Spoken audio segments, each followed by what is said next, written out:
Geeks, and today we have the incredibly talented Craig Startin in the building with us. How you doing today, man? I'm good. I'm good. Good, good. So tell everybody, where are you from? Where are you at right now? Where's your shop located? The name of the shop? Where you doing the interview at right now? I'm in the UK, in England. We're in a little city called Lichfield. It's one of the smallest cities in the UK. That's where my shop is. I think we've had that shop for like 5 years now. Started off very small, just me, myself, and I, and an apprentice, and we kind of grew and grew and grew to where we are now. We've got 6 artists working for us, 2 piercers, an eyebrow technician, a laser technician. So yeah, we've just grown and gone from strength to strength. Okay, so you got a pretty full size company going. You can Yeah, get anything done for most clients needs, huh? pretty much. Yeah, yeah. Okay. Is that what you always envisioned from the day that you opened that shop there? Yeah, I'm kind of addicted to achieving. You know, I just want to achieve everything I do, every job I've had. I've always wanted to achieve and grow and get bigger. It's a bit of a pain sometimes, because sometimes, you know, when you're not achieving, you get a little bit depressed and a bit down. And when you are, you know, it's great, you're on top of the world. But yeah, Right. I've got that kind of yeah, want to grow, want to achieve all the time. Right. You got those ambitions and aspirations, it sounds like.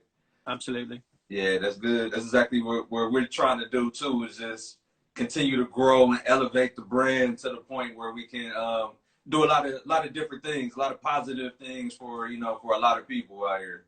Yeah. And so I want to take it back. I want you to let us know, when did you first develop your passion for art, for tattooing? Like, when did that first start for you? Art, I've always been interested in drawing ever since I was a little kid. I grew up on a little council estate. We didn't have much money. So I used to get the old wallpaper, roll it out on the floor, put a shoe at one end and a shoe at the other, stop it rolling up. And I'd just be drawing for hours, faces, mostly faces. Okay. And then I'd get fed up and I wouldn't know what to draw. And my dad would say, draw a car. I can't draw cars. I've never been able to draw cars. My dad would try and make me draw a car. Them so hard. So hard. Fair play to him. That's Okay. where it all started. And I've just been interested in sort of art ever after that. Okay. Okay. So, was it your dad? Like, where did you get that initial spark from for The art? initial spark, I think, came from my mum. She always used to draw roses, really sweet little pencil drawings of roses. And I Okay. think that seeing her do it and seeing some of my dad's friends draw like cartoons and stuff like that, Mickey Mouse, Donald Duck, that kind of thing. That's kind of where it all kind of stemmed from, yeah, as a youngster. Okay, nice. Now, I did notice when you were just giving us that background story that you said that you drew a lot of faces. Hmm. And so when it comes to the tattoo work, that's what kind of stands out the most, is like your portraits. I mean, they're so incredible. They're second to none. Cheers, man. And did that kind of spark from the faces, from drawing the faces when you were younger, to being Yeah, able to be an expert at the faces now? yeah, I don't think I'm an expert, but definitely, I always just want to draw the face, capture the likeness in the face is the thing for me. Always trying to kind of replicate what you'd see in real life. I say a lot of time, I do colour, but a lot of the time, my friends do black and grey portraits, and I've got a feeling the black and grey always tends to look like a photograph, you know, because it's in black and grey. And when I do it in colour, I'm just trying to capture it so you're actually looking at the person. That's my achieve. That's what I want to achieve. You're looking at the person when you look at the tattoo. Right. Okay. And that definitely comes across there. And when it comes to the portraits, like, we checked out your, you know, basically been following your Instagram page forever now over here at Inkgeeks, and we see that you definitely tuned in to a lot of pop culture, hip hop culture, and just everything across the board. Is there any one in particular that you prefer to do, or what kind of sparked the interest for like the pop culture type things? The pop culture, I've just got a real love for nostalgia. You know, I'm a bit of an old guy now. I'm getting on, and I just love to look back at those films from years gone by and capture that kind of thing, and just the nostalgia. I've got a real love for things that have passed and present, and you know, things that are cult following, stuff like that. Okay. And also hip hop's been a massive part of my life growing up. Like I say, I grew up on a council estate. We didn't have a lot of money. Hip hop was what we listened to, was what we was all into, and it just stuck with me. You know, right from the early days of NWA all the way up until the artists today, like the grime stuff in the UK, which I love as well. So yeah, I've got a massive love for that.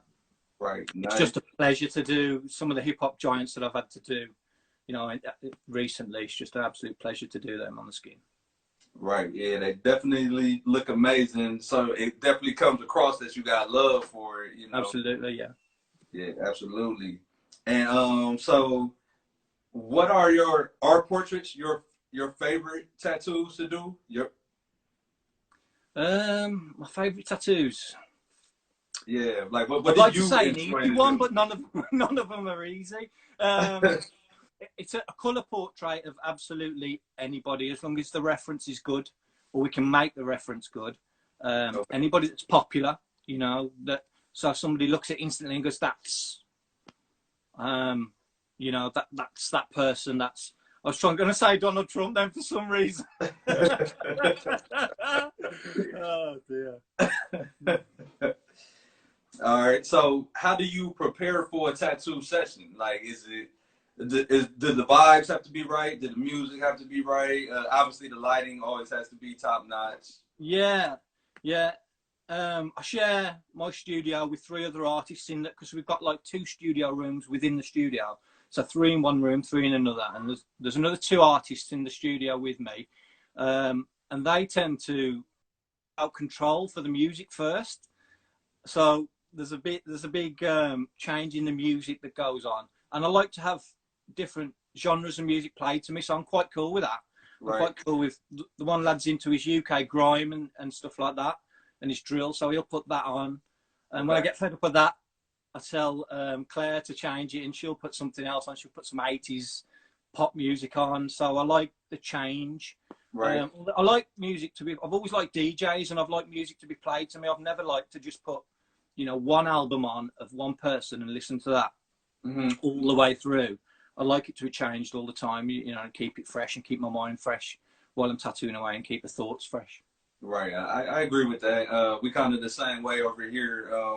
Like to listen to some different things, different vibes, different music bring kind of different energy at times. Absolutely, yeah. So yeah, that's something that we always notice over here. So what artists haven't inspired you, either presently or in the past? Like, what were some big artists? It doesn't even necessarily have to be a tattoo artist. It's any type. So many. From when I very first started, obviously Nico Hurtado, his work's just like at the top. There's so many artists I love. Evan Olin, Dave Corden, Amy Edwards. They're all portrait artists. I love what they do. Just fantastic work, top notch. There's just so many from all different aspects. You know, Right. I'm really into what's happening here in the UK. There's a lot of artists sort of growing here in the UK now and becoming incredible artists. Okay, nice. And what other type of art do you enjoy doing besides the tattooing? I do enjoy, but I'm not very good at it. I've been out a few times and done a few pieces of graffiti more recently. Okay. Something I used to mess around with as a kid, never took it seriously. But my brother-in-law's a graffiti artist, so I've been out with him and done a few pieces, and I kind of got into it last lockdown. We're in lockdown again here in the UK. Last lockdown, when it was lifted a little bit, we went out and before the shop got open, we did a little bit of graffiti then. I did 2 or 3 pieces. I felt the first one was rubbish. The second one got a little bit better. The third one I was really happy with, and the fourth one was just terrible. So I kind of progressed and thought I was getting really better, and then sort of dropped, and I left it there. And I'm going to look at going back to that in the next week or so. And okay. Okay. So y'all are locked down over there for about a month. Is that right? Yeah, we've been told a month, but you know, the last time we was told 3 weeks, and it went on for 21 weeks or whatever it was. So you know, fingers crossed we'll be back in the studio start of December. Right. So when you were going through that first lockdown, did it? How did it change your creative mindset? Did it kind of stifle it, or were you just thinking more? Like, how did that affect you? Yeah, I tend to. It was really good weather over at the time, so I was out in the garden doing a lot of gardening, keeping my mind busy. Yeah. And then my creative outlet at the time was that bit of graffiti I did, and I also did a lot of pencil drawing, which I used to do a lot of painting before, but I did a lot of pencil drawing with coloured pencils. So learning to blend coloured pencils together and burnishing and that kind of thing. So that was good. And I'll probably return back. If I get the time, I'll return back and do a few more portrait pieces. I don't know, a pair of hands shaking as well, and some real cool stuff. I enjoyed that. That was a good outlet for me. But it was, I felt, when I went back in the studio, I was nervous. I thought, I forgot I had to tattoo. I don't know how to tattoo. But it does come back. You know, a little bit rusty, but then the thoughts come back. Right. Okay. And speaking of COVID in general, how has it kind of affected you personally? We know it's been a tough year, you know, mentally, emotionally, and physically for a lot of people dealing with the new normal that we're dealing with right now worldwide. When we got, just before we got locked down in the UK, I was over in Florida at Disneyland, and we had to have a repatriation flight, so I had to fly an empty plane over to get us and bring us back. So when we come back in the UK, I was ringing people saying, what's happening back in the UK? You know, with the army outside the supermarket, making sure people don't steal all the toilet rolls, but it was nothing quite that bad when I got back. I didn't know what to expect. So we managed to get some food, because there was no food in the house when we came back. Obviously, we was over there for 2 weeks, which got cut short. Yeah. Came back, managed to get some food together and sort of got ourselves together. And yeah, it impacted everybody's life over it massively. You know, I haven't personally had anybody that's passed away. I have recently lost my father, but I didn't lose him to COVID. It was other medical conditions that he passed away to. Right. So, but it did affect the fact that I couldn't go to the hospital when he was ill and see him on in his last few hours. So that's had a massive effect on me personally. Yeah, that's something I'm dealing with at the moment. Yeah, I'm going through. So yeah, it's just impacted everything and everybody's way of life. Definitely. Lockdown again, it doesn't seem as locked down as the last one, if that makes sense.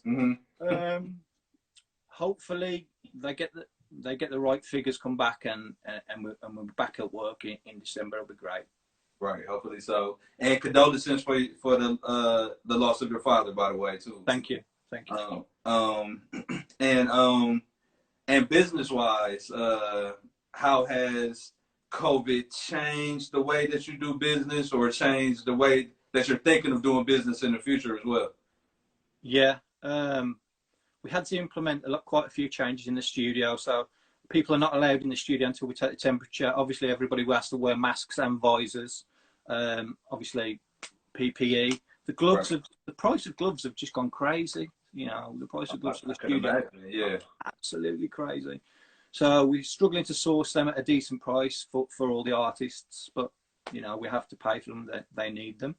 And the other things we've implemented in there is track and trace. So there's a track and trace system where you come in, you fill that in, and that sort of, if anybody in the studio or anybody that comes into the studio gets COVID or gets notified of COVID, then we can contact those people and let them know as well.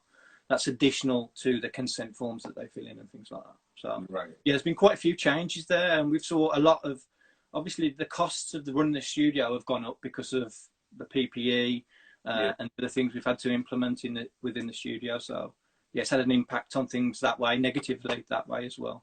Right. But we did see a massive increase in trade when we came back after the last lockdown. You know, a big surge of people wanting to get booked in. Although we've all got full diaries and we had to move people out of and then rebook those, it was still a surge of people wanting to get tattooed again. So there was an uplift in trade there.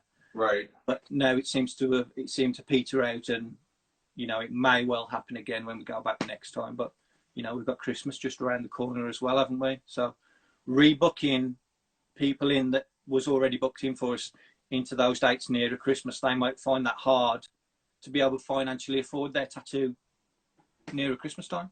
Yeah. So you know, there's lots of stuff. I could talk forever on it. No, I mean, man, that's some good stuff, though. I mean, it's a very insightful stuff, you know, coming from a business owner. So, you know, I'm sure everybody would appreciate that right there. And also, obviously, COVID definitely has affected travel for everybody, for the world. Yeah. So many travel bans and stuff. But I did want to talk to you about not only where do you do conventions, tattoo conventions, but I also came across something that said that you do comic conventions, tattoo at comic conventions. So Yeah, you got to let us know about that. How did that get started? that was cool, man. Yeah, I started that off early days when we first opened the studio. It was about getting our name out there as a studio and what we did, and kind of breaking into something that in this country I don't think had been tried. I did spot it on some kind of US tattoo show. Somebody did it. I can't remember who it was. So it's not solely my idea. Okay. Stole it a little bit. Okay. But yeah, we did a few of those. It was great fun, but it was at the right time. It was the start of the business. So it's starting to get established, starting to get the name out there, and it kind of worked. Now we're all so busy doing conventions when we get a chance to do conventions. Right. Yeah, I haven't really got the time to do the Comic Cons, but they are great fun. I recommend anybody to go to those. They're great fun. All right, that was just really interesting to me. So when you did do it at the time or whatnot, did a lot of people getting tattooed? Yeah, absolutely. Yeah, small fun tattoos was a lot of the, Yeah. you know, what people was coming up for, and then I'd take bookings for bigger things, which kind of helped with the pop culture because everybody there, that's what they're into, Comic Cons, pop culture, Right. you know, the Marvels and, you know, the DC and that kind of thing. So yeah, it did help a lot with getting work on that level. Right. But yeah, it was good. It's great fun. Some of the sights you see, the people dressed up. I could imagine. I could only imagine. And I also seen that you and your shop do a lot of local community events there as well. Mm-hmm. One in particular kind of caught my eye was a golden ticket event that you done. Could you expound on that? What's the golden ticket event? Yeah, not my idea. I think it's some Willy Wonka guy that thought of that. So yeah, we just wanted to do something which we will be doing more of when we get back to some kind of normality for the community local to us. So we just did golden tickets, and we'd hide them around the city of Lichfield and certain areas, so the cathedral, you know, around the lakes and popular tourist sites around Lichfield. And inside there was various different things. So like a 3-day sitting with myself, free laser removal, and then there was different tiers. So, you know, that was the best prize. And then there was like lower prizes like free piercings with the jewelry, earrings, and, you know, so there's varying different prizes that we put out. And it was just something to give back to the local community for supporting us. We did this just after opening the new studio, because I started in a small studio, and then when we moved to the larger one, which was just 4 doors away, a bigger unit came up. We wanted to give something back because they kind of helped us. The local community had helped us get to where we was. So yeah, that's where the golden ticket come in, and it was good. You know, it made the local papers and stuff like that, and it felt good, felt right, felt it was doing something positive back for the community. Right. Yeah, that's definitely a beautiful thing, and that's a big inspiration. Hopefully, that's a big inspiration for a lot of people out here nowadays to, you know, give back and help others, you know, when needed and you see fit. Yeah, absolutely. That's definitely a big inspiration. Something we believe in at the studio, and in my personal life, and my wife thinks the same as well. So, yeah, definitely, you know, you should be giving back. I don't see that many other studios doing this kind of thing. Right. Which is, you know, I think they should. More people should. Right. Yeah, absolutely. Yeah, we definitely agree with that here at Inkgeeks too. And we're always trying to come up with new ways, innovative ways to, you know, help charitable cases, and we're trying to come up with events of our own to help our community, you know, that we're at and we grew up in as well. There's definitely a big thing. And so what's some things in the future that you would like to see changed in the in the tattoo culture or the art culture as a whole, or what's some things that you feel need to be changed? What? Yeah, it's a bit of a tough one that. Mm-hmm. Or do you like the way things are going? Because it definitely looks like a lot of things are going in a positive direction, you know, in a lot of ways nowadays. Yeah, I think so. I think, yeah, definitely with the new machines that are coming out, some fantastic machines that are coming out, the wireless machines, it's just changing the skill set, and everybody's just getting better and better and better all the time. Mm-hmm. I think one of the things I'd like to see in the UK is the tattoo industry have a voice. I felt, you know, during lockdown, as the beauty industry has a voice, you know, the retail industry has a voice, and all these different industries, they have independent voices, and people will speak up, say, look, you know, things are not working out for us here. We're locked down. We're losing money. We didn't have that. We kind of played second fiddle to the hairdressers, you know, and then the beauty, and it kind of like we was just waiting to know when we could come back. We felt like we was forgotten, you know, absolutely forgotten about. And I'd love to see the UK have some kind of, not governing body, because I don't think everybody would jump on board with that, but, you know, some kind of voice that's going to stand up for us and say, and have a bit of clout behind it, and get to know the local councillors and people that are influential, the people that do cause these lockdowns and stuff like that. So we've got a voice, and somebody can speak up on our behalf to, put our point across. Right. Yeah, that is a good point, because it did kind of seem like, because when we were going through it over here as well, it did kind of seem like the tattoo artists and there's a kind of a lot of independent contractors and, you know, all throughout all type of industries were kind of lost in the shuffle. They were kind of like the forgotten figures, but I mean, obviously you guys are, you know, this is an important part of society. I wouldn't want to imagine a world without art, or you know, without tattoos and things like that. So that definitely was an interesting point that you just brought up there. I agree with that as well. It'd be great to see something like that happen. Fingers crossed. You never know what's going to happen in the future. Right. Yeah, I think it's, well, hopefully if the right people are in place and paying attention, they will see how important, you know, that is as well. And so they'll make sure like nobody's lost in the shuffle. As long as you know, working and contributing, you know, you should never be, you know, sacrifice, you know, a sacrificial lamb or whatever. Yeah. So we're gonna kind of we're getting close to wrapping it up. I do want to ask you though, what was your funniest, the funniest tattoo session you ever had? Like the funniest or the wildest tattoo session that you ever had?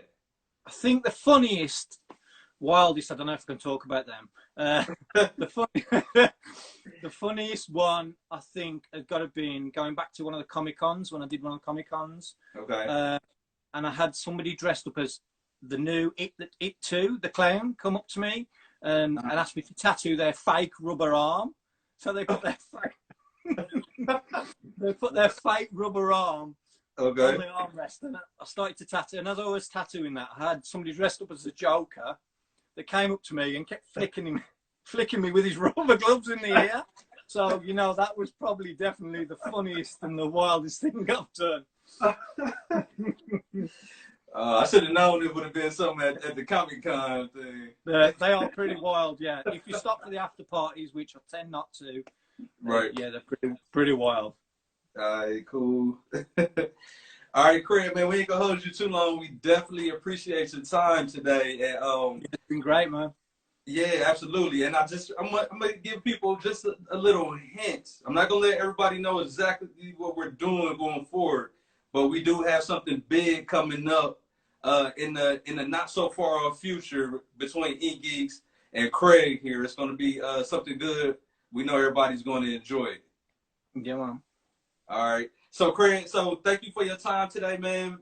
Be easy during the lockout, and I'm sure y'all gonna come out guns are blazing when the lockdown is over again this time, man. Definitely. I appreciate you. See you later. All right.